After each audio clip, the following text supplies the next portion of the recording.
Entonces, ¿por qué digo lo del Mercosur? Porque el Mercosur sí tiene estabilidad, parece un intento serio de integración. De hecho, hoy estaba leyendo un poco sobre el tema del acuerdo con la Unión Europea y esta cuestión de cómo Uruguay quiere firmar un acuerdo con China por fuera del Mercosur.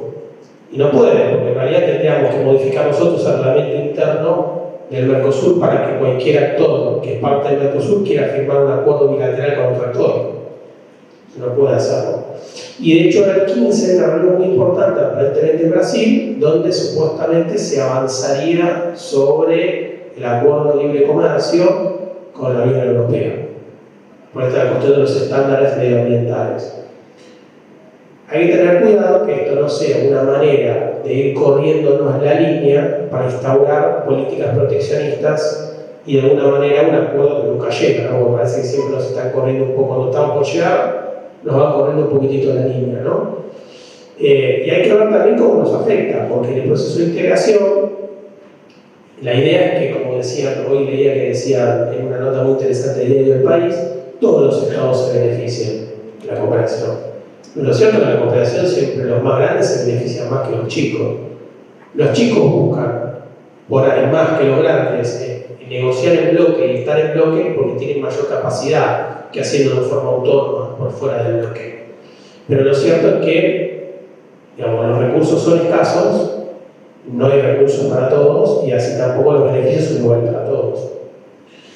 Y hay que ver si en este contexto, en este mundo en el cual nosotros vivimos, conviene o no un acuerdo con la Unión Europea, porque en muchos puntos somos competitivos. Entonces hay que ver hasta qué punto podemos lograr amortizar esa competitividad y en qué rubros. Porque también para el europeo implica abrir su mercado a un mercado que le va a competir en algunos rubros. Entonces, no es, digo, en un mundo donde el multilateralismo cada vez está más erosionado, donde los estados o los gobiernos prefieren acuerdos bilaterales a acuerdos multilaterales, donde no hay tanta confianza en la construcción de esa cooperación. Y fíjense qué interesante lo que dijo China, no sé si alguien lo leyó, pero cuando Uruguay quiso promover un acuerdo bilateral con China, salió el gobierno chino a decir que ellos no quieren negociar de forma bilateral con nadie en Mercosur, sino que quieren fortalecer el Mercosur, que haga un acuerdo como bloque. Para Uruguay le puso un límite a China, ¿no? Y digamos a Uruguay, que es el que quiere hacer el acuerdo de libre comercio por fuera del Mercosur. Lo cierto es que, y dejo planteado un poco la duda, si en el contexto en el cual nosotros estamos, podemos aspirar a profundizar el nivel de integración y de cooperación, no solo con las potencias más importantes, sino a nivel pares, sur-sur. Entonces, esto lo dejo un poco planteado. Vos me contás un poco el tema de África, ¿no? Charlamos la semana anterior. Bueno, con África tenemos un sinfín de posibilidades de poder comerciar. Yo tengo un par de amigos que están allá, uno fue embajador en Angola y el otro ahora está en Sudáfrica, Claudio. Me comentaba un poco las posibilidades que tenemos. Por ejemplo, tienen instituciones educativas pero no tienen docentes. Necesitan muchos productos agrícolas porque no los pueden producir. Y necesitan a su vez técnicos que los ayuden, que cuando le vendemos la maquinaria les ayuden en el proceso de construcción, digamos, de confianza entre ambos, pero que lo ayuden sobre todo a poner en práctica todas esas ideas, porque no tienen. Tienen recursos naturales. El sur de África, por ejemplo, es rico en petróleo y en diamantes. También está cooptado por las grandes potencias, porque las grandes potencias también quieren sacar sus ventajas en el continente, ¿no? Y una de las grandes debilidades que me contaba que tiene África es que África intenta a veces copiar modelos políticos constitucionales de otros países europeos. Y nosotros somos producto de una realidad histórica determinada, ¿no? Donde podemos tener en cuenta otras ideas, pero somos producto de un contexto distinto. No vamos a criticar ese aspecto, porque nosotros cuando quisimos sancionar nuestra constitución hubo dando vuelta en el Congreso de Santa Fe un ejemplar de Hamilton del federalista. O sea, algunos quisieron que Estados Unidos tuviera más incidencia en el proceso de construcción de nuestra Carta Magna, de nuestra Constitución.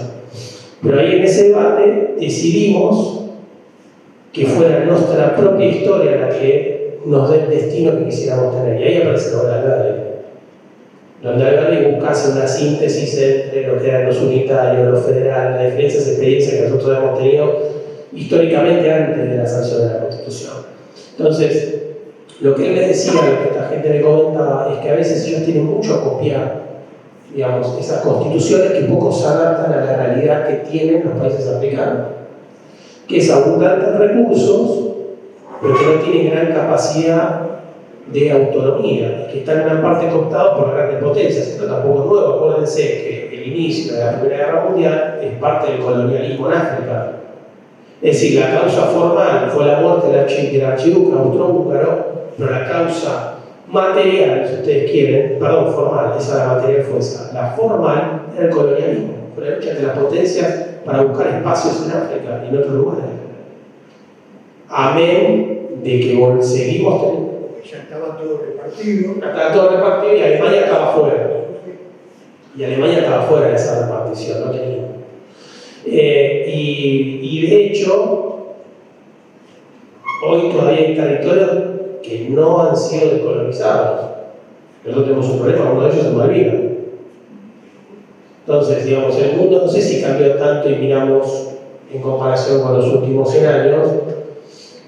Hemos evolucionado en algunas cosas, en otras todavía nos quedan cosas que hacer, pero definitivamente creo que la cooperación en un mundo donde la anarquía no entendía como caos, digo, como descentralización, desregulación, donde por ahí el multilateralismo no tiene tanto peso, necesitamos cooperar también, no solo mirando a los países más desarrollados, sino también mirando a los países que son más iguales a nosotros. O sea, por eso hablamos de cooperación más sur, ¿no? Que a nosotros quizás en la Guerra Fría no trajo tanto rédito, porque de hecho tuvimos el grupo de no alineados, que eran todo el grupo de, digamos, países que buscábamos, teníamos objetivos comunes, sin embargo, termina la Guerra Fría y Argentina cambia drásticamente su política exterior y pasa de un paradigma globalista a una inserción internacional donde se alinea con Estados Unidos. Y eso fue inédito en nuestra política exterior. No habíamos tenido nunca un alineamiento, salvo la Revolución Libertadora y el momento del gobierno de Guido, en la década del 60, algún momento donde estuvimos cerca de Estados Unidos, como estuvimos en la década del 90. Pero participaron, y esto lo digo pragmáticamente, sin ningún tipo de ideología, participar de los beneficios de la que da una superpotencia no es nada desechable. A la Argentina le permitió consolidar la integración económica, porque fue favorecida por una política norteamericana que quería que haya un nivel de integración en América Latina. Entonces el Mercosur se termina de consolidar en gran parte también porque fue visto por buenas manos por lo que era en su momento la potencia nacional que era Estados Unidos.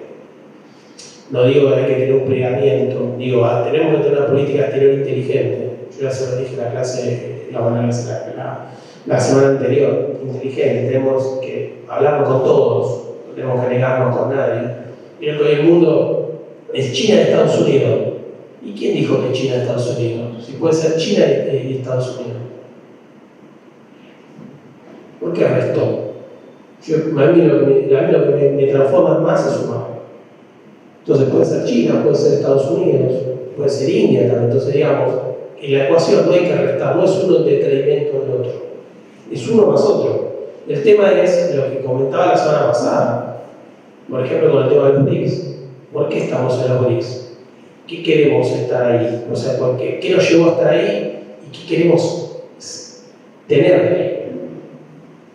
Entonces, eso es lo que tenemos que tener claro en política exterior y política internacional, ¿no?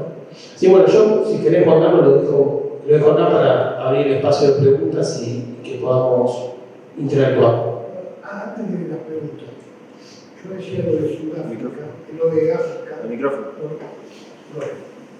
Yo decía lo de África por la cantidad de golpes, o sea, de nuevas formas de gobierno que se implementan a través de golpes y la resistencia todavía, digamos, por ejemplo, a las embajadas europeas, ¿sí? En Níger, por ejemplo, porque fueron una corrida de 2020 hasta ahora, 4 o 5 países del centro de África, ¿no? Simón Bauman tenía estado de anomia, falta de una regulación, de consolidación del Estado, digamos, y de fronteras y de políticas públicas. Digamos, la historia de África es la historia de los golpes de Estado.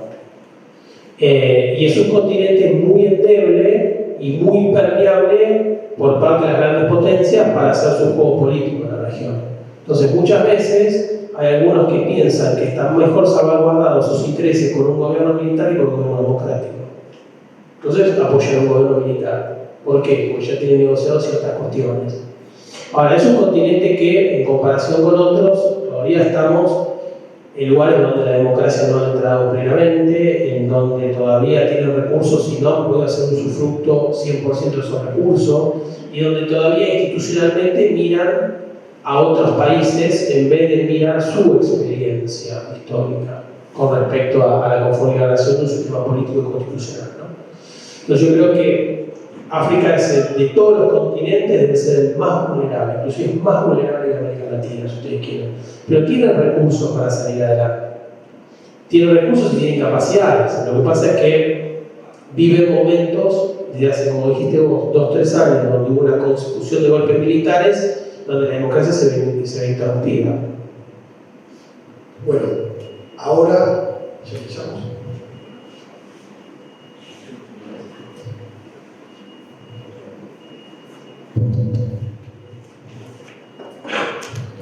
Sí, mi pregunta era respecto a la posición que tuvo en los 90 Argentina de alinearse con Estados Unidos, que lo plantea como un hecho inédito en la política exterior de Argentina. Recordaba una entrevista al presidente Menem en el que él decía que era algo también inevitable, porque ante la caída de la Unión Soviética se acabó esa cuestión pendular que tenía la Argentina, donde, por ejemplo, rompía el bloqueo de granos en la Unión Soviética y, no sé, y tomaba oro, por ejemplo. Entonces, si vos crees también que era algo inevitable en ese momento, y más en el contexto económico en el que estaba la Argentina, tomar la posición que tomó en política exterior. En la historia no hay nada inevitable. A ver, si vamos a ver, ¿quién puede determinar que algo es inevitable? Es muy difícil poder probar que algo es inevitable. Él decía que era eso o hacer una revolución. Bueno, no queríamos. Pará. Voy a intentar explicarlo. Era inédito para nuestra historia la política exterior, porque nosotros nunca habíamos sido un país dominado por Estados Unidos, no nos había interesado, de hecho éramos un país que rivalidaba con Estados Unidos, que no sé si nos trajo réditos, esa es otra cuestión, digamos. No sé si nos trajo algún rédito de rivalidad. Pero lo cierto es que en la historia, si vos querés, en la historia nuestra, de estos casi por ahí 200 años, tuvimos un antecedente de plegamiento que fue cuando nos plegamos a Reino Unido. Casi 70, 80 años de política exterior con el Reino Unido, que fue la primera visión de política exterior. Había la relación con el Reino Unido, el resto del mundo parece que no existía. En Europa Occidental, específicamente el Reino Unido, el resto haya paz. Entonces, teníamos antecedentes. Con Estados Unidos, en la Guerra Fría, hubo 2 gobiernos que tuvieron brillantes relaciones. Primero fue la Revolución Libertadora del 55, porque el gobierno militar, cuando asume, lo primero que hace es alinearse a Estados Unidos y volver a los organismos internacionales de crédito. Nosotros no habíamos formado parte del FMI, de nada, de los organismos, digamos, del gobierno peronista del 45, que rivalía también con Estados Unidos, decide no plegarse a los intereses de la potencia hegemónica. Porque teníamos una situación económica bastante buena, porque habíamos salido de la guerra con una situación económica bastante buena en comparación con otros países latinoamericanos. Y lo otro fue el gobierno de Guido, que yo te decía en la década del 60. Ahora, en este caso la confrontación se había resuelto y uno de los 2 bandos había tomado digamos, el poder, o sea, ni siquiera era una potencia hegemónica, era una superpotencia económica y militar, o sea, vamos a hablarla como es.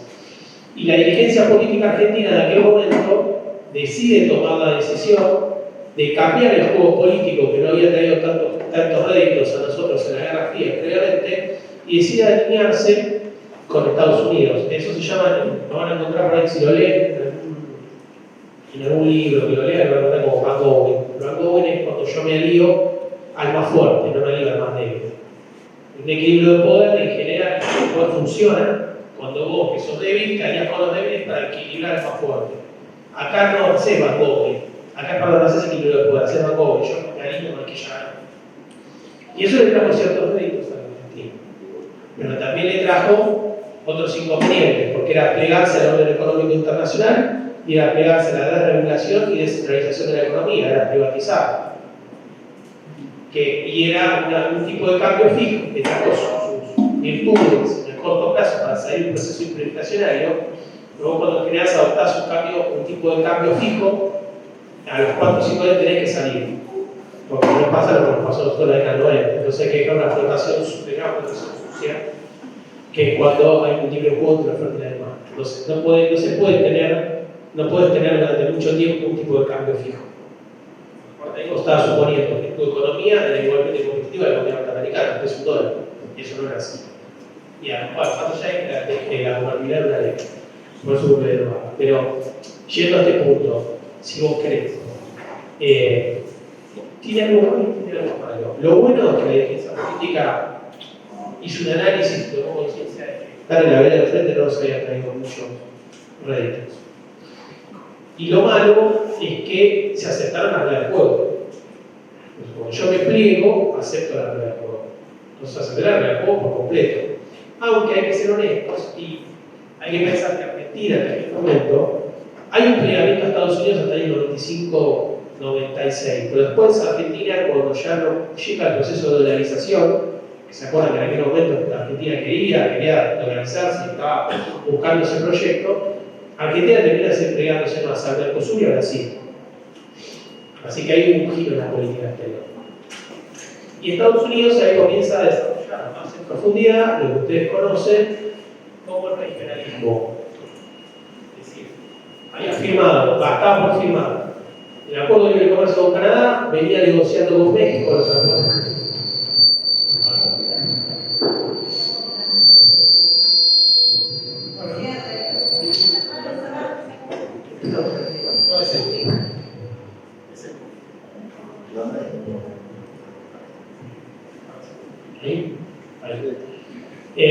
Y entonces en ese caso Argentina termina cambiando sus vínculos y se termina yendo más a repotenciar el proceso de integración en el Mercosur como proceso de iniciación internacional y no se va del lado de Estados Unidos, pero no le da la importancia que tenía hasta ese momento.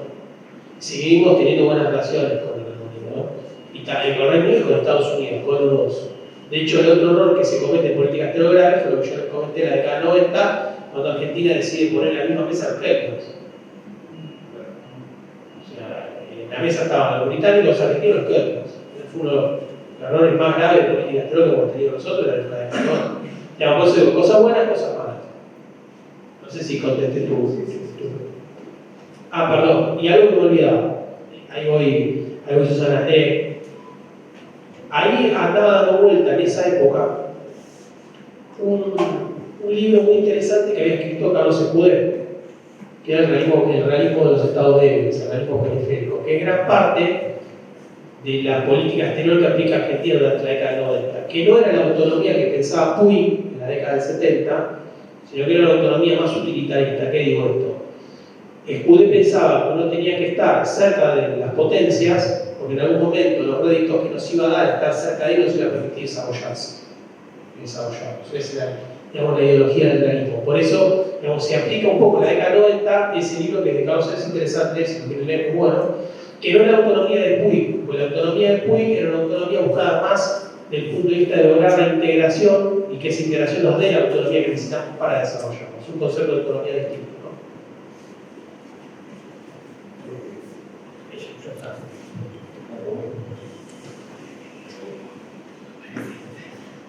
Hola, perdón por llegar tarde y desconociendo cómo fue el principio de tu exposición, solo a modo de aporte. contarles que he sido siempre una estudiosa del tema de la cooperación internacional. De hecho, mi tesis, cuando me gradué en la universidad, fue el tema de la cooperación internacional. Hacía poco que la Constitución nueva nos permitía a las provincias acceder a la política exterior que antes no podíamos. Y desde Mendoza, de donde procedo, comencé a estudiar cuáles eran los mecanismos que teníamos de cooperación internacional, que en realidad en ese momento ni siquiera se llamaba cooperación internacional, sino que se llamaba CTPD, que significaba Cooperación Técnica para el Desarrollo, y que siempre venía del norte al sur. No estábamos en ese momento hablando ni de cooperación sur-sur, ni de cooperación triangular, nada de eso. Para los que vivimos en el interior, Buenos Aires, ustedes saben, es donde Dios atiende, y muchas veces la cooperación internacional también pasa por las universidades, pero como golpeábamos la puerta de la Cancillería, y nuestra Cancillería en ese momento tenía una subsecretaría que, según la ocasión y la gestión, bajaba de subsecretaría a dirección, de dirección a subsecretaría y así. Por lo tanto, no tenía presupuesto, y nosotros veíamos que a nivel internacional, hasta Chile tenía su propio organismo especializado, profesionalizado, que era la Agencia de Cooperación Internacional, inclusive que se había originado en el gobierno de Pinochet, y aún así habían mantenido esa política de Estado.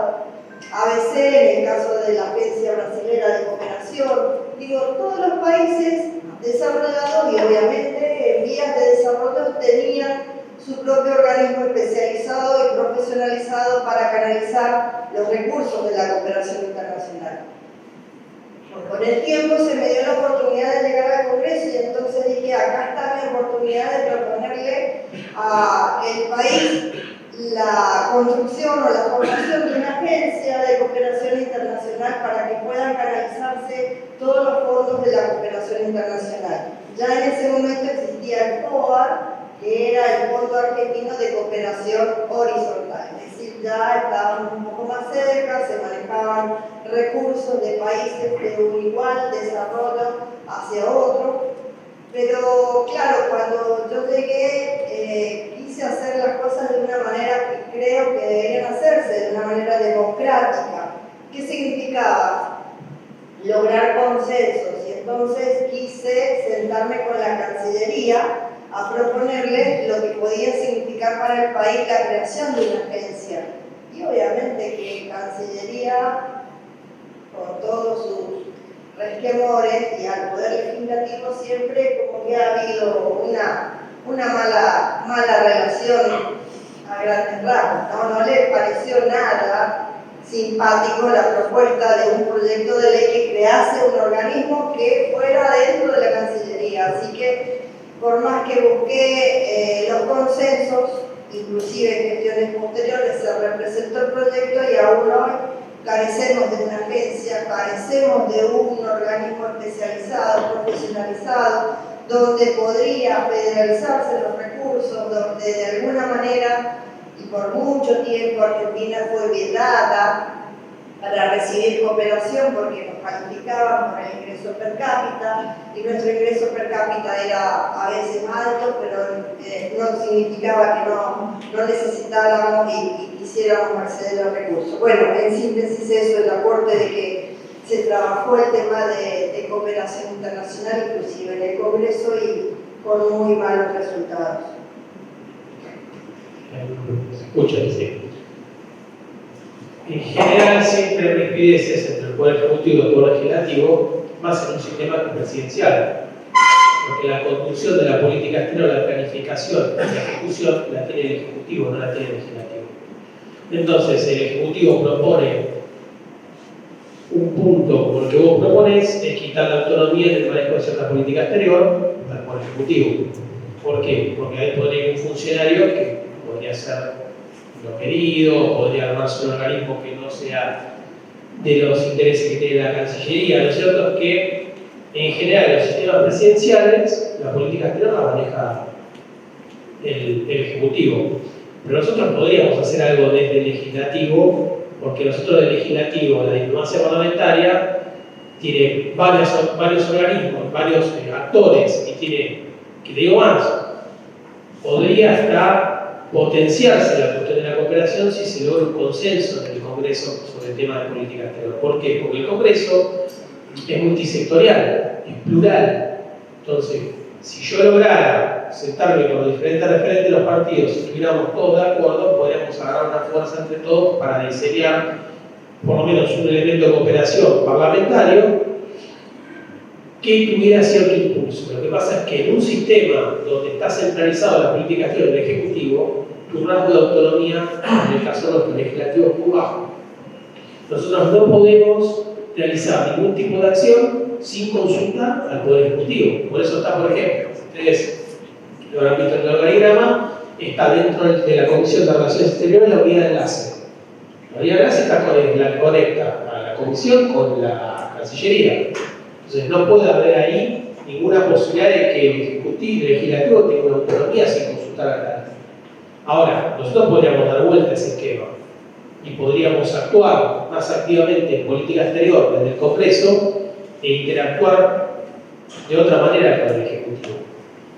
No sé si se entiende lo que estoy planteando. Es decir, nosotros podremos tener iniciativas que fueran nuestras en determinadas cuestiones de política exterior, donde el Ejecutivo nos acompañara. Lo que pasa es que nosotros en el sistema como está dado, nunca vamos a poder cerrar absolutamente nada porque es una potestad del Ejecutivo. Entonces ahí el Ejecutivo te va a decir, muy lindo todo lo que hiciste, pero llegaste hasta acá. A partir de acá la cuestión la cierro yo. Y la diseño yo y la implemento como yo quiero. Y tiene potestad constitucional, no vamos a hacer nada con respecto a eso. Pero creo que sería muy saludable para el sistema que el legislativo tuviese mayor actividad con respecto a estos temas de cooperación. Y por ejemplo, la diplomacia parlamentaria tiene 3-4 áreas interesantes. Una son los grupos parlamentarios. ¿Por qué? Porque vos en el grupo parlamentario tenés una agenda bilateral y vos te sentás con un sistema plurisectorial, que son legisladores de muchos países y de diferentes tipos políticos. Y vos ahí podés consensuar determinadas cuestiones más allá que después las puedas seguir. Digamos, creo que tendríamos que hacer, como fuiste vos en un momento proactiva, un poco más proactivos con otras cuestiones de diplomacia parlamentaria, que me parece que por ahí no la estamos potenciando como podríamos potenciarla. Bueno, otro ejemplo que les doy, y yo esto no lo digo acá, en un momento lo escribí. ¿Qué les parece si con determinados temas de política exterior, que el Ejecutivo está con tantas cosas que a veces se ve superado, si hay cuestiones de política exterior que no pudiera encararlas directamente el legislativo, que pudiera conducirlas al legislativo y ayudarlo y acompañarlo al ejecutivo, aunque el ejecutivo después lo cerrara. Digamos, acuerdos comerciales, inclusive si consiguiéramos tener un acercamiento entre los diferentes partidos y un consenso, sería bueno hasta visto en el exterior que lográramos un consenso entre nosotros sobre determinadas políticas de Estado.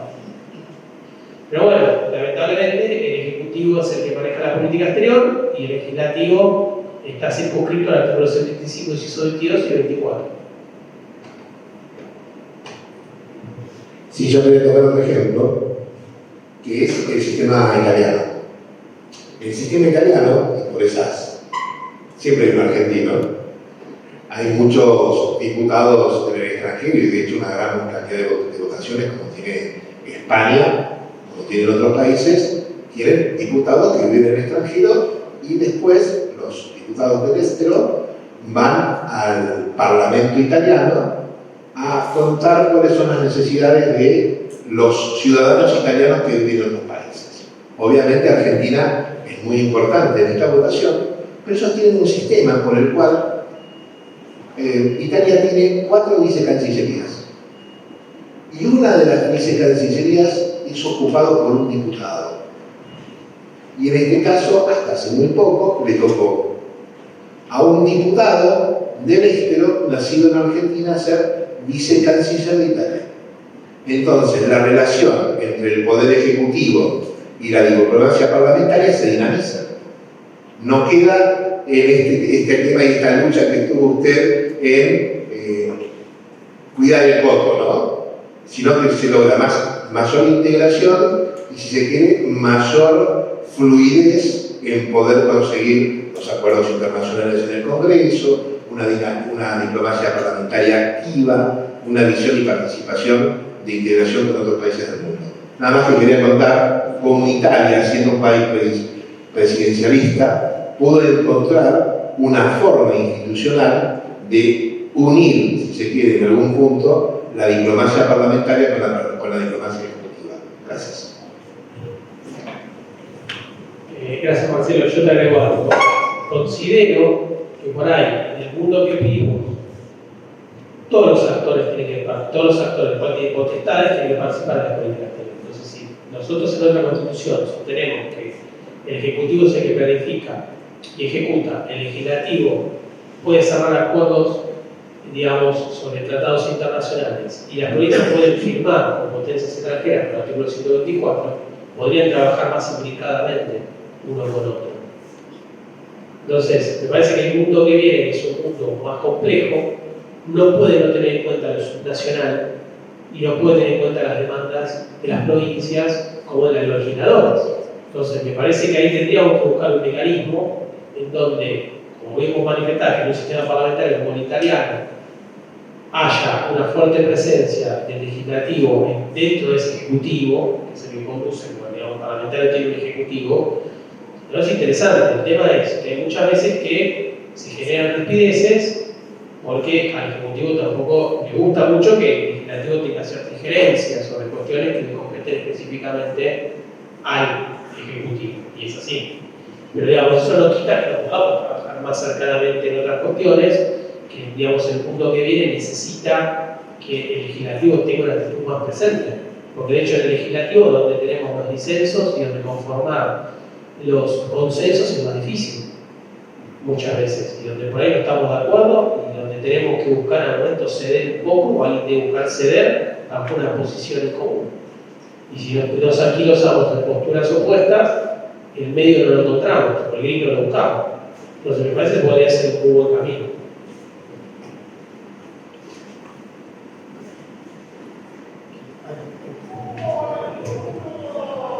Yo quería tomar sobre todo a partir de una de las aristas que mencionó Gonzalo de la diplomacia parlamentaria, que son los grupos parlamentarios de amistad. El último grupo parlamentario de amistad con el que firma Argentina es con los Emiratos Árabes Unidos, uno de los actores próximos a unirse a aceptar la invitación del BRICS a partir del 1 de enero. Y sobre todo como una de las partes más importantes de la gestión de las agendas bilaterales. Uno de los tantos actores y análisis que se han hecho del ingreso no a los BRICS, me toca Triana, Malacarza, de Selikovic. Este último creo que es uno de los más relevantes o polémicos, porque menciona, sobre todo en términos de bagaje comercial y económico, que los BRICS no proveen nada que no pueda negociarse o proveerse solamente con las bilateralidades. Yo creo que la adhesión al BRICS o no es una potencialización de las agendas bilaterales, donde en ese grupo de los BRICS las cuestiones bilateralidades tienen mucha más incidencia de las que parecen, tanto en ripideces como en fortalezas. ¿Por qué? Porque dentro del bloque BRICS, de adherirse a Argentina, encontraría sus tres de sus cuatro socios comerciales más importantes: Brasil, India y China. Luego quedaría negociar con los Estados Unidos por fuera, que eso es otro análisis. ¿Qué es a lo que voy? También hay ripideces que hay fortalezas que hay que tener en cuenta. Por ejemplo, si uno tiene en cuenta cuál es otro de los foros económicos de cooperación más importantes, es el G20. La semana que viene empieza el G20 en India. El G20 2024 es en Brasil, también dentro del BRICS. Entonces hay que tener en cuenta cuáles son las fortalezas que van a producirse en términos diplomáticos para ese bloque. Pero también es importante esta nueva reconfiguración de la política exterior en términos de no uno u otro, sino cómo se negocia con ambos, porque quedan los Estados Unidos por fuera. Entonces, también hay que hacer una reconsideración de qué actores están y qué actores no, y sobre todo quiénes están invitados a adherirse al bloque BRICS, pero no en términos de miembros completos. Quiero decir, también se uniría Arabia Saudita, también se unirían los Emiratos Árabes Unidos, también se uniría Etiopía. Entonces, hay un nuevo intento de nacimiento de este mundo más de Occidente acoplado hacia Oriente, como lo mencionaste, pero también depende exclusivamente de que Oriente nazca finalmente y que se pueda salir de este análisis, entre comillas, de que los viejos no mueren, pero que lo nuevo no nace tampoco. La semana pasada cuando me fui, leí una nota que decía: Estados Unidos instaron a China a lograr algunos consensos sobre algunos temas de política internacional. Eso puede ser un puntapié en algún momento para lograr integrar lo occidental con lo oriental. Definitivamente, si vos me das a mí opinar, en algún momento tiene que haber una cooperación más cercana, porque ya el mundo no resiste la conflictividad. Que haya una cooperación no quiere decir que no va a haber conflictividad, y eso es un error. Pero lo que significa es que puedo sentar en una mesa y dialogar y intentar resolverlo. Que si tomo la instancia de ese actor y lo veo como un enemigo. Volviendo al tema que vos decías, ¿por qué la diplomacia puede ser interesante? La parlamentaria en particular, por dos o tres cuestiones. El grupo parlamentario tiene una estructura permanente, tiene una agenda de temas y muchas veces tiene cierta informalidad en el diálogo entre el legislador. Por eso, Susana, me puedes explicar mejor si que te ha pasado, donde hay acercamientos sobre determinadas preocupaciones que en una negociación que puede llevar a cabo un poder ejecutivo, que es más mínima, no sucede. Entonces, el legislativo puede ser un buen lugar para acercar posiciones o no, para ver inquietudes o no, o para ver cómo podemos desenvolvernos en ciertos lugares. Y puede ser muy interesante, pero si sabemos, y esto es lo mismo que te decía la otra vez cuando hablábamos de los BRICS, si sabemos para qué la queremos, cómo usarla. Hay muchos países que ya la vienen usando hace muchísimo tiempo y tienen una vasta experiencia con cuestiones de diplomacia parlamentaria que nosotros aún no tenemos. Pero creo que podría ser la cuestión de los BRICS un buen momento para hacer un ensayo experimental y donde los grupos parlamentarios de mitad pudiesen tener algo que decir al respecto, ¿no? Existe pensar en lo siguiente: como estrategia de pensar justamente todas las agendas internacionales de los distintos eventos que hay para llevar adelante, nosotros ver qué políticas podemos conseguir. O sea, las posibilidades que tenemos. Si en el 24 la en Brasil, si en el 25 tal, en el 23 a fin de año estamos. O sea, tener todo anotado, cómo va surgiendo, qué recorrido se hace, y es a partir de ahí las propuestas y recomendaciones que se pueden llevar adelante, por ejemplo, en el parlamentario. O sea, recomendaciones. Es como de pronto, lo decía al principio con el profesor, o sea, nosotros como la Confederación de Trabajadores Legislativos entramos en el Mercosur, en el subgrupo, o sea, nos reconocieron la inscripción. Y eso sirve para dar recomendaciones a la Carta de Ciudadanía, a los cambios de los derechos que tenemos, para amplificar, digamos, y potenciar eso.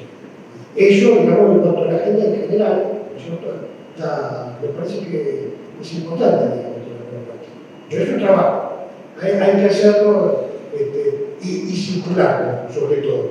O sea, uno hace una cosa, lo circula y vamos teniendo la información entre todos en construcción colectiva.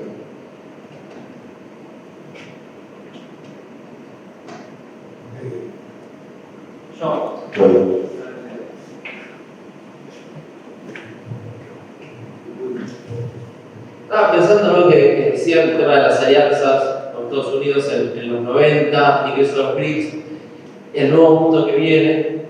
Nosotros tenemos, como siempre Argentina tiene oportunidades por todo lo que produce de tener potenciales acuerdos, ya sea dentro del Mercosur, del BRICS, bilaterales con Estados Unidos, para exportar distintos productos y también importar lo que necesitamos. Ahora, ¿qué mundo viene cuando nosotros tenemos Dios quiera que no, pero un futuro presente que dice yo con China lo presento porque es comunista, ideologiza todo, con algunos actores no me siento, y encima vos ves que en China dicen que vendría por todos lados, por lo cual, si el otro es paranoico, ve esta paranoia, y en suma es paranoia y dice, no, peor, por esto con China no me siento. Y China es un potencial aliado, es un país con miles de consumidores a que le podemos meter un montón de cosas. ¿Qué mundo podemos tener en 2024 cuando suceden estas cosas? o tenemos un futuro presidente que dice, yo con esto no me voy a sentar. Más allá que dentro del BRICS hay algunos países con los cuales uno se sentaría, me refiero a Irán, por ejemplo, uno quisiera tenerlo bien lejos, pero China es un aliado potencial. Tenerlo cerca, seguir sentando con Estados Unidos, porque China y Estados Unidos se pelean, pero entonces ese negocio tiene que hacer, lo van a hacer. Pero el futuro presidente que vos tenés te dice, yo con esto no me quiero sentar. ¿Qué podemos hacer nosotros del Parlamento para decir, no importa lo que vos quieras? Existe esta ley y sí o sí tenés que sentarte porque hay una ley. Interesante la pregunta, voy a contestar lo que yo creo. Una cosa es cuando uno está en campaña, y uno dice muchas cosas, y otra cosa es cuando se tiene que sentar a tomar decisiones. Entonces, ahí, digamos, uno se tiene que moderar porque hay un interés nacional superior y hay que interactuar, hay compromisos asumidos. Uno no se puede dar el lujo de no asumir los compromisos porque la comunidad internacional, al vernos, digamos, el mundo dando que no asumimos compromisos, no sería algo demasiado bueno a un contexto en el cual ya no pudo.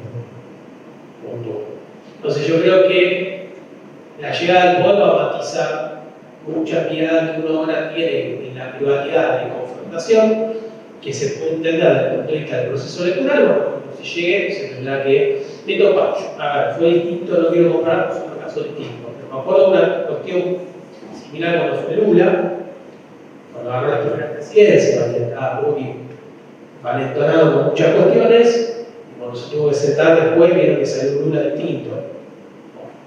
Acá nosotros no tenemos Itamaraty para amortizar eso, pero hay situaciones que enfrentar donde no vamos a poder tener una posición muy extrema. O sea, se tome lo que se tome, porque hay compromisos asumidos, digamos, y la rueda tiene que seguir girando. Y de hecho, yo creo que también se va a apoderar después de si le va a balotaje o no le va a balotaje. Eso también va a incidir un poco en la estructura. Pues va a servir para modificar un poco los ánimos. No hay que esperar un poco. Lo cierto es que hoy un mundo sin China es complicado porque nosotros tenemos un montón de compromisos con China desde el punto de vista económico y es un potencial comprador nuestro y no es un potencial actor que nos ha apoyado en muchas cruzadas, como por ejemplo la de Malvinas. Para nosotros es un tema importante. Entonces, no podemos perdernos esos aliados. Ahora, yo donde no estoy de acuerdo es cuando, viste, hay muchos que dicen, bueno, es China o Estados Unidos. Yo no estoy de acuerdo si sea China o Estados Unidos, para mí puede ser China y Estados Unidos, y Brasil, e India, etcétera, digamos. Donde nosotros tenemos que tener una política que sea inteligente y tengamos en cuenta dónde estamos, qué queremos y cómo podemos potenciar los recursos que tenemos. ¿No es cierto que para poder tener capacidad de acción necesitamos tener autonomía? Y para tener autonomía necesitamos tener poder. Entonces, la historia de Argentina es la historia del país que ha tenido influencia pero no ha tenido poder. O sea, lo cierto es eso, ¿no? La historia es que hemos ejercido influencia en muchos procesos, pero no hemos sido un actor poderoso. Y muchas de las capacidades las hemos perdido, ¿no? La buena noticia es que las podemos recuperar si hacemos las cosas bien. Y por otro lado, que de afuera tampoco va a ser muy bien visto que no asumamos determinados compromisos. Digamos, nosotros asumimos un compromiso con China, Estados Unidos puede decir, bueno, el día de mañana tampoco puede asumir un compromiso conmigo. Entonces, ¿qué acuerdo puede firmar? Entonces, ese proceso de confianza, entonces hay que ser, no quiero plantear un optimismo, pero digo, bueno, estamos en un proceso electoral donde por ahí es redituable ahora confrontar, rivalizar y decir, voy a hacer esto, voy a hacer lo otro. Me acuerdo cuando le preguntaron a Frondizi, si usted escribió una cosa y después se sentó y hizo otra. Y bueno, una cosa yo estaba en mi casa tomando un cafecito y escribiendo algo, y otra cosa donde me senté a tomar decisiones. Bueno, mucho van a tener que sentarse a tomar decisiones, muchas de las cosas que uno pensaba son las cosas en realidad es otra. ¿Serviría mantener algunos embajadores que realmente cumplen el rol de embajador? Pienso, por ejemplo, en Estados Unidos, Sabino va a trabajar con todo ese preparado en China. ¿Serviría eso para decir, che, hay una seriedad en política exterior más allá de ser presidente? El que sea de yo no los mantengo porque sirven. Sirvieron y se prepararon para estos lugares en estos países. Sí, y es interesante el punto de vista que vos planteás, porque yo algo comenté la semana pasada. La política exterior tiene que ser pragmática, no puede ser ideologizada. Y es un tipo de accionar que sería bueno, decir, bueno, esto se hizo bien, a fulanito lo tengo. Pero también es cierto que hay determinados momentos y en determinados ámbitos donde el presidente o la persona que toma decisiones es una persona de su confianza. Entonces, ahí puede ser que esa persona la confianza porque vos pones un técnico. El técnico es muy bueno, no necesariamente de confianza tuya. Entonces vos en algunos lugares que son políticos vos necesitas duplicar ese proceso más aceleradamente y necesitas poner político que te responda. Entonces digo, el problema es cuando nosotros usamos, ponemos 50 millones de políticos y no ponemos gente preparada en lugar de cómo poner. Si pongamos un político, nos rodeamos de 10 tipos que saben. Entonces si el resultado es bueno, yo pongo un político y pongo 10 tipos que no saben ninguno de los 11. Ahora, si yo pongo una persona que sabe, pongo un político por ahí, se esfuerza, como todo, hay políticos que por ahí no conocen mucho el tema, pero se van preparando, leen, intentan hacer lo mejor de sí, y se rodean de gente que le ponen 4 o 5 técnicos que saben. Entonces, bueno, más o menos va. Entonces, la política exterior, nosotros tenemos un buen servicio exterior. De hecho, esto dicho por diplomáticos de afuera, tenemos un muy buen servicio exterior. Tendríamos que capacitarlo mucho más. Y te lo dice él que yo di clases en el servicio exterior, yo di clases en el ICEN, así que algo conozco. Creo que hay determinadas cuestiones donde sí tiene que haber técnicos, y hay determinadas cuestiones donde yo coincido que tiene que haber un político, pero rodeado de gente que sepa. Porque digamos, la coyuntura es distinta. Ahora, tampoco tenemos que, digamos, decir que todo está mal. Si hay algo que está bien hecho, podemos decir que está bien hecho. Digamos, si una persona, es una persona seria, tiene un buen nivel, por más que es un cargo político, ha sido un muy buen negociador para Argentina en el bueno, podría ser un buen síntoma que quedase en el cargo, por más que se pusiera otros junto con él. Tampoco veo mal si se quiere cambiarlo y si se pone a alguien del nivel de orgullo superior al orgullo. La cuestión es que tiene que estar a nivel de orgullo, ¿no? O sea, que sea mínimo, decir no nivelemos para abajo, nivelemos para arriba, o sea, que sea alguien mejor. Entonces ahí no lo veo mal. Porque bueno, cada uno quiere poner su gente y eso también es entendible. Pero bueno, en política exterior tiene que haber gente como en determinados lugares que tenga idoneidad y tenga conocimiento. Ahora, el conocimiento no lo es todo tampoco. Yo puedo tener mucho conocimiento, pero tengo práctica. Entonces, tiene que ser una persona que tenga práctica, que tenga un conocimiento de lo práctico, pero hay que también sepa cómo funcionan las cosas y que tenga un conocimiento, una base, ¿no? Digamos, las dos cosas deben estar implicadas, no tiene que ser. Donde ponemos solo una persona que no tiene uno de esos dos elementos y fallamos.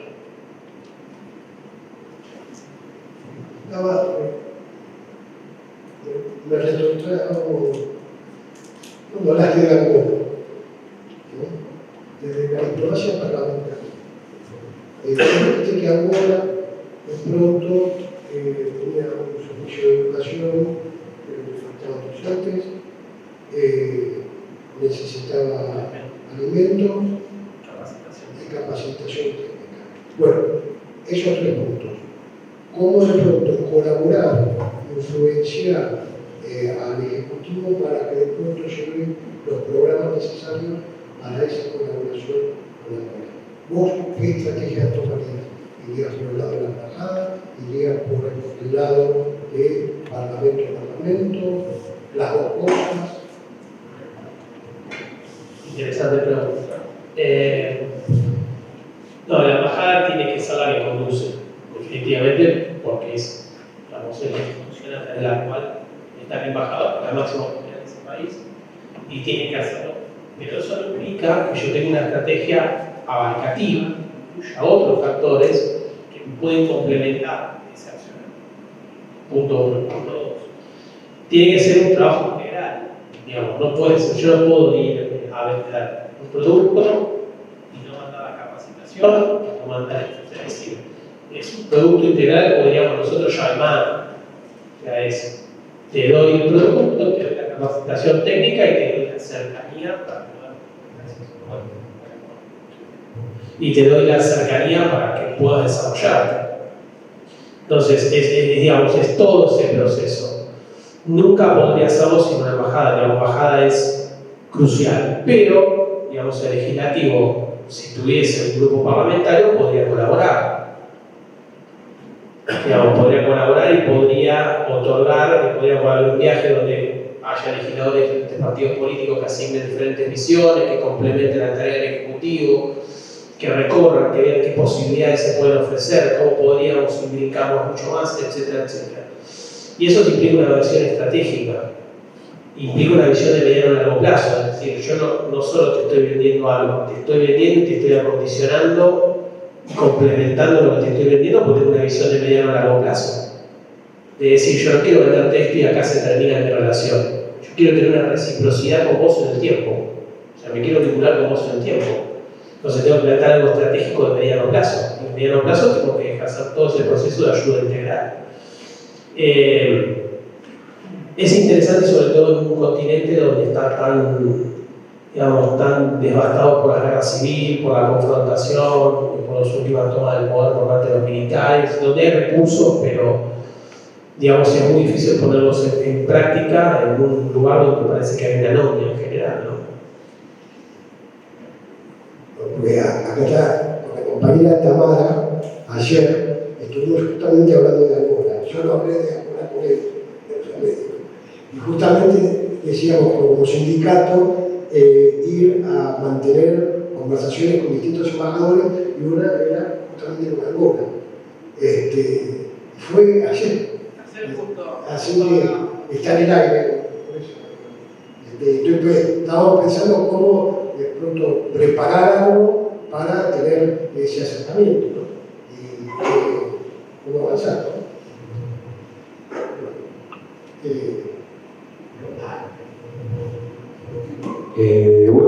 Vuelvo a China, que había quedado ahí medio entero, retomando lo que decía el colega, ¿no? Frente a la virtualidad, que un jefe de Estado tiene que conocer los compromisos contraídos con China. Hay una debilidad, porque la iniciativa de la Franja y la Ruta, ¿no? Que es un proyecto impulsado por China de básicamente infraestructura, de financiamiento de infraestructura, no pasó por el Congreso. Lamentablemente, o por suerte o desgracia, según quien lo quiera ver desde su perspectiva, no pasó por el Congreso. No es que tenga que pasar, ¿no? para que se efectivice. En cambio, el acuerdo con el fondo sí pasó por el Congreso, ¿no? Digo, está bien que haya pasado. Pero en esa asimetría, ¿no? Vemos un poco cuál es la naturaleza de nuestra inserción en el mundo, digamos, como te permito señalar, referencias en mi parte, ¿no? Que todavía somos tributarios de los acuerdos de Bretton Woods, no por casualidad, ¿no? Somos hijos estamos en Occidente. Así que me parece que frente a esa eventualidad, hay una debilidad. Y yo creo que buena parte de los recelos de ese sector provienen porque ese candidato, como señalaba, que quien tenga interés en hacer transacciones con cualquier punto del hemisferio, lo podrá hacer, pero los acuerdos interestatales, eso van a estar limitados a quienes, en ese caso de Estados Unidos, Israel, etc. Pero parece que, al menos en el vínculo bilateral con China, las cosas se manejan de otra forma, ¿no? Porque naturalmente, si bien existe la iniciativa privada en China, es un régimen de partido único. Así que me parece que, ¿cómo vemos esa asimetría, ¿no? En esa tensión entre instrumentos internacionales que pasan por el Congreso y otros que quizás quedan reducidos al vínculo bilateral, ¿no?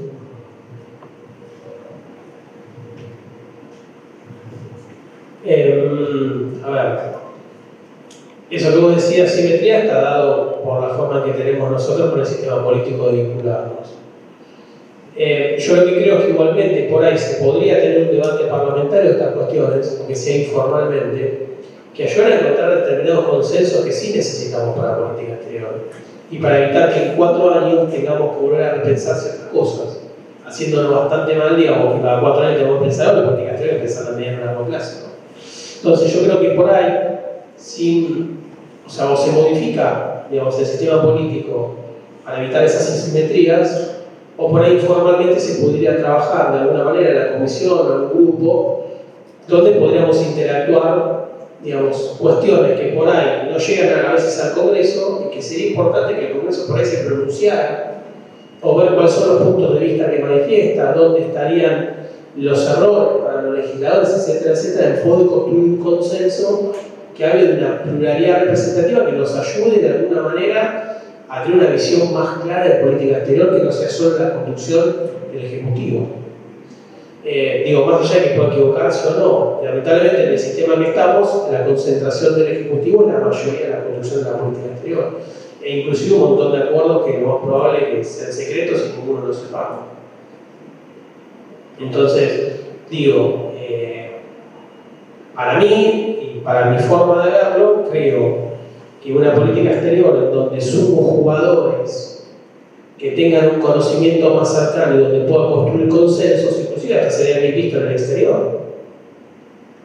Digamos, del exterior nos verían como, digo, qué bueno, esta gente se juntaron, consiguieron consenso, 4 o 5 puntos sobre política exterior, y se avisora por lo menos un norte de lo que van a hacer en política exterior. Traería mayor previsibilidad a nuestra política exterior, una manera de vincularnos distinta en política exterior. Pero hay ciertos impedimentos, y eso lo sabemos, ¿no? Desde el punto de vista de la ingeniería constitucional y política, ¿no? Pero no estaría mal, a mí me parecería algo interesante. Con Malvinas lo sucedió. Con Malvinas sucedió, hubo momentos de gran consenso y hubo momentos donde hasta la cuestión de Malvinas fue conducida más por el legislativo que por el ejecutivo. Y fue interesante, por ejemplo, la declaración de usuario. Entonces, podemos repensar esas cuestiones. Pero bueno, teniendo en cuenta también en el sistema que estamos, nuestra cultura política, digamos, donde a veces el sistema es muy reacio a los cambios. Pero bueno, si es reacio al cambio, veamos cómo podemos adaptarnos a esa situación, ¿no? Pero no estaría mal pensando en eso también.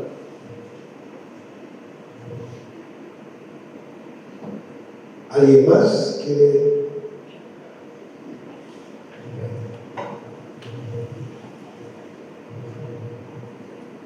Gonzalo, vos en un trabajo creo que citaste creo que es el antecedente más magnífico que tiene el Congreso de la Nación Argentina cuando tuvimos la hipótesis de conflicto con Chile con los hielos continentales, quienes llevaron el tema a un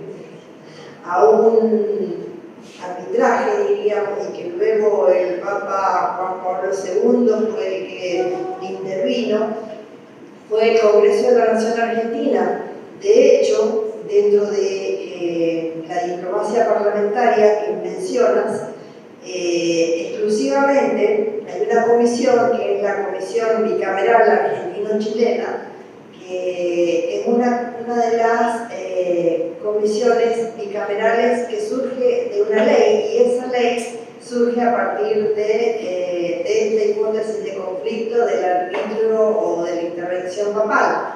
Y fue exclusivamente el Congreso de la Nación, no fueron los canales de nuestra Cancillería, fue el Congreso. Y ese es, creo, el antecedente más importante.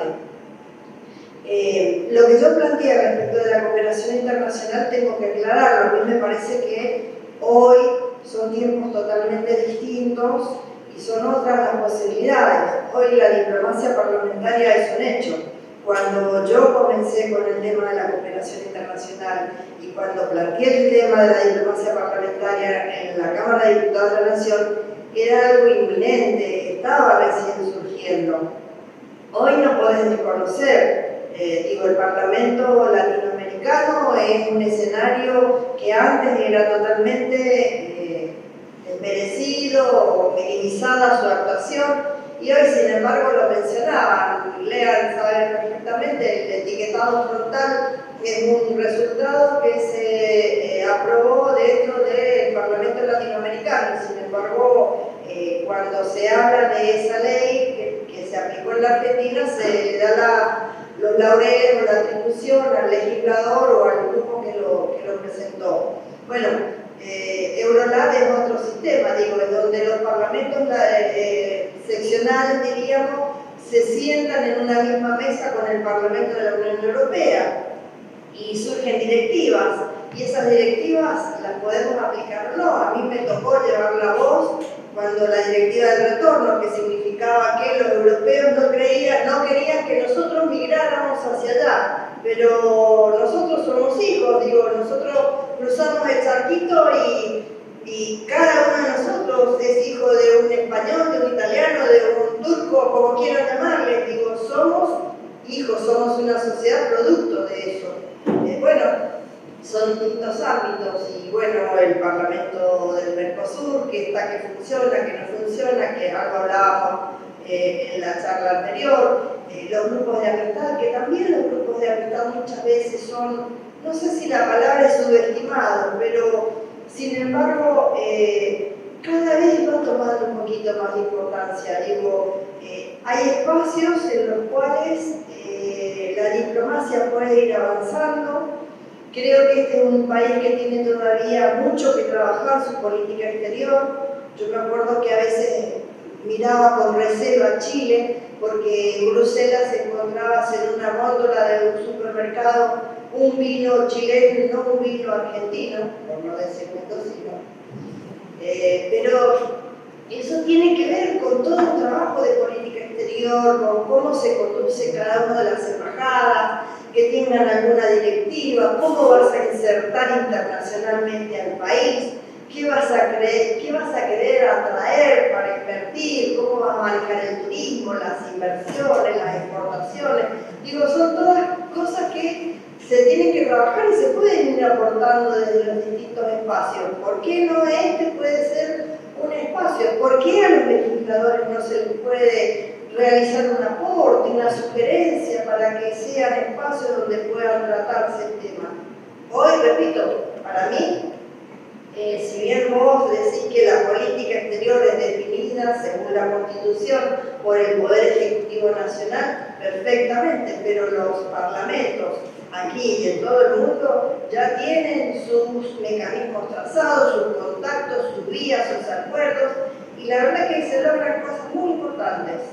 Un tema muy especial, y aparte de un día me gustaría que toquen el tema del Mercosur, porque hay cosas que el ciudadano común aún no sabe en qué lo beneficia y cuáles son los beneficios que se han obtenido. No es lo mismo, por supuesto, que la Unión Europea, que nos llevan muchos años, que tiene presupuesto.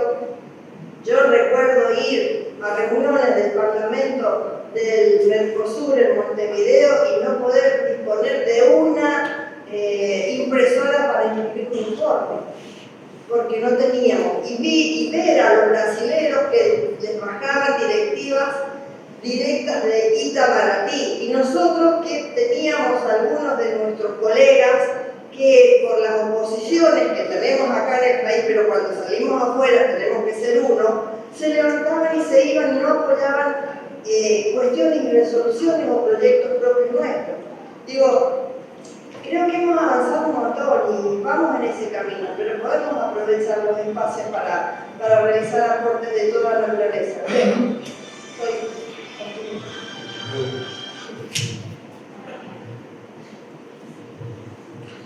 Sí, yo creo que si algo avanzó la diplomacia parlamentaria en los últimos años es muchísimo de la actividad que realiza, si querés, hasta la multiplicación de los grupos parlamentarios de la mitad, que comenzaron siendo pocos y hoy son muchísimos.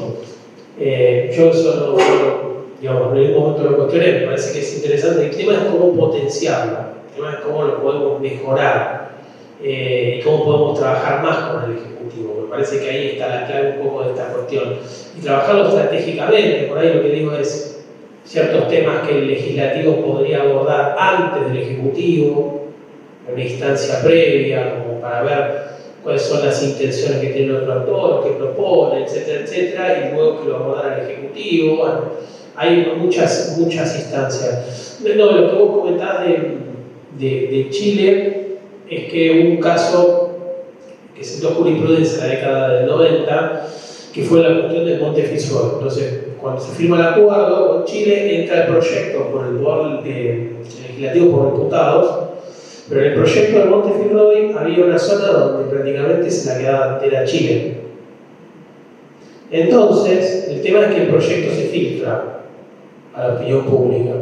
Y cuando la gente toma estado de lo que estaba pasando y empieza a tener repercusión en la sociedad, el Ejecutivo hábilmente lo que hace es retirar el proyecto y volver a renegociar con Chile. Entonces, a eso se lo llama control parlamentario. Nosotros entendemos en general control parlamentario cuando, por ejemplo, una comisión con determinada potestad cita a determinada persona porque quiere que le dé información. Entonces, que es lo que nosotros conocemos por interpelación, que es el artículo 71 de la Constitución Nacional y en el caso del Reglamento del Senado el 89.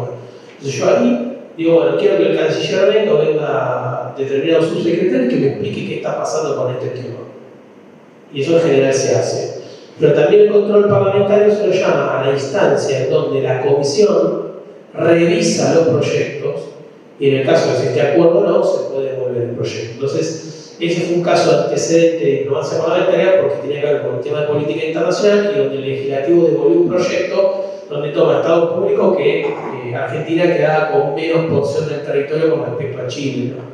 Lo cual era inadmisible desde el punto de vista cuando toma el Estado público del impacto que tuvo desde el punto de vista social. Creo que era eso. No sé si la pregunta. No, si podemos redondeando un poco. La carpeta a los que llegaron más tarde les dimos para que llenen los datos.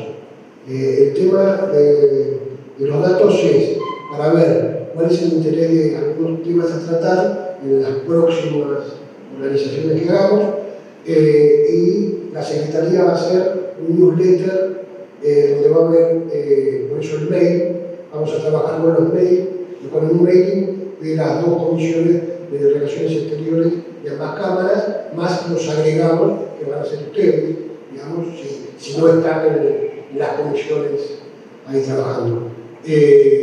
Donde va a haber entrevistas y van a haber artículos de interés. Por otro lado, nuevamente agradezco a Gonzalo y agradezco a cada uno de ustedes las intervenciones. Crear este espacio me parece que es importante. Vamos a sí, trabajar en el profesor, obvio que sí, lo tenemos en agenda. La semana que viene va a ser el tema de las uniones globales sindicales, ¿no? La influencia, cómo puede intervenir el movimiento obrero organizado a nivel internacional en las distintas instancias, ¿no? Tanto regionales como mundiales, ¿no? Y bueno, vamos a discutir eso y para qué, o sea, cuáles son las influencias por un lado, pero cuáles son las posibilidades de cambio y mejorar justamente esto. ¿Cómo podemos influenciar nosotros también desde acá, nosotros seguir haciendo una especie de bloque de lobbies sindicales en las distintas instancias, Parlatino, Parlasur, de los trabajadores y trabajadoras legislativos que están ahí, ¿no? Y bueno, nada más. Gracias. Seguimos hablando. Y bueno, quiero decir una cosa. Estaba muy mal, ¿no? Le dije que no nos sorprendamos porque si no va a ser muy complicado. Totalmente. Es un colectivo. Pero bueno, vino, se chilaqueó.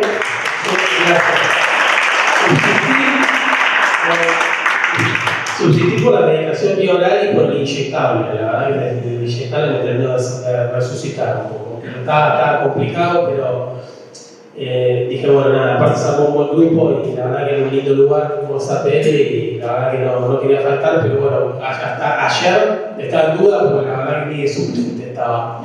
Porque no podía casi ni hablar y no me sentía bien, pero bueno, me resucitó el inyectable y la medicación vía oral. Así que bueno, nos esperamos la semana que viene. Y después tenemos la última charla de inteligencia artificial que va a estar interesante para pensar un poco lo que viene, ¿no?